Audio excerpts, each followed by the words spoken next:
and the Blind Forest, as well as its sequel, Ori and the Will of the Wisps, are known for their brilliant storytelling and ways of tugging on the heartstrings. Both stories are compelling throughout, but there are certain events which are especially impactful. I'll be counting down what I find to be the top 10 most emotional moments in the Ori games. Number 10. Ori and Ku's reunion in the Silent Woods. At first, both characters are lost and afraid, but as soon as they see each other, all of that melts away. They jump for joy and immediately run toward and embrace one another, filled with relief that the other is unharmed and accounted for. A little detail I really liked was them touching foreheads. The occasion is not to last, but the fleeting happiness is still strongly felt by the characters and the player. Number 9. The discovery of the dead Gumon in the Forlorn Ruins. This one actually happens in a couple of moments. First when Ori and Sign find them, and then later when Gumo finds them. In both cases, the destruction suffered by the Forest of Nibel after the loss of its light really hits home, with all but one member of an entire species disappearing. It also acts as further motivation to undo the damage so that the Gumon's loss will not be in vain.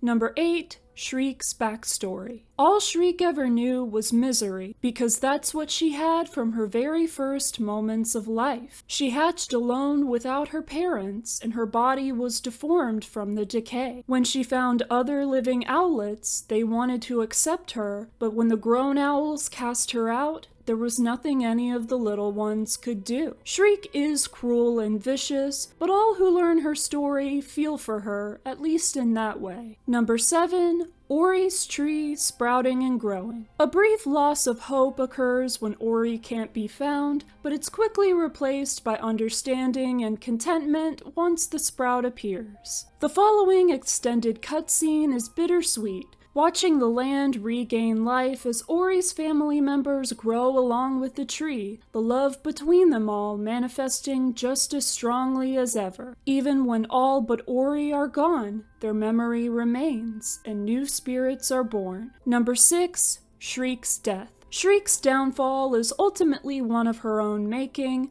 but the way it plays out is still undeniably tragic. Upon her defeat by Ori, she crashes hard to the ground, seemingly knowing that she has little time left. With the last of her strength and energy, she returns to the place where her story had its terribly lonely beginning, and she settles herself into the imagined embrace of her parents before closing her eyes and breathing her last. Number 5.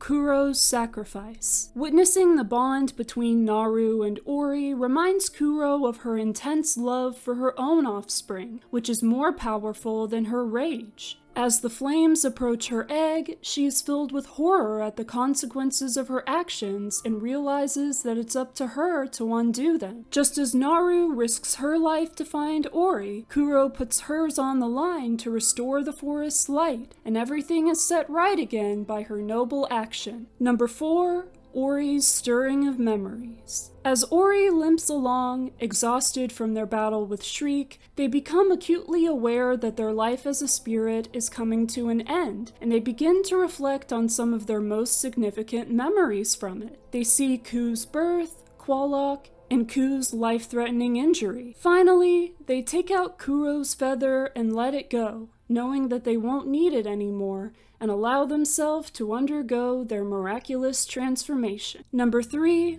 Qualock's death. Qualock was always a force of good for all of Niwen, and for Ori on their journey. He guided them towards restoring the wellspring and getting to the Silent Woods, then towards finding all of the Wisps, joining the search himself out of responsibility. He is then taken over by a foul creature and forced to fight his ally.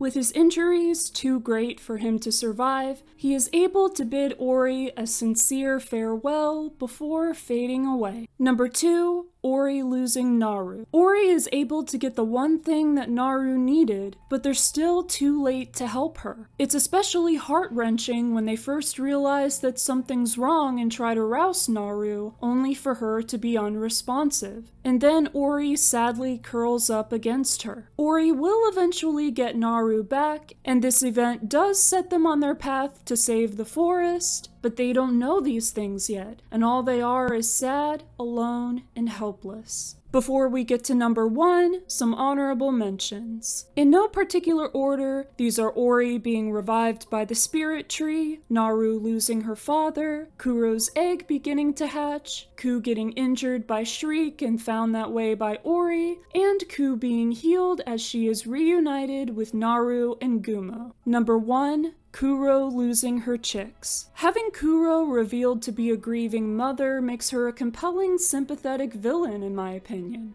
By leaving her children briefly alone at exactly the wrong moment when trying to take care of them, Kuro experiences the most profound loss possible. The way that her chicks die is equally heartbreaking, as they are terrified and try in vain to hide themselves before the intense light burns them to death. Kuro's grief is incredibly tangible in the short time she expresses it before turning to rage.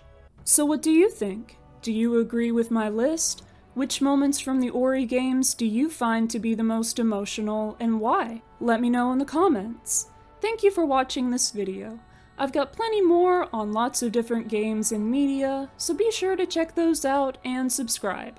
I hope you have a great day, and I'll see you next time.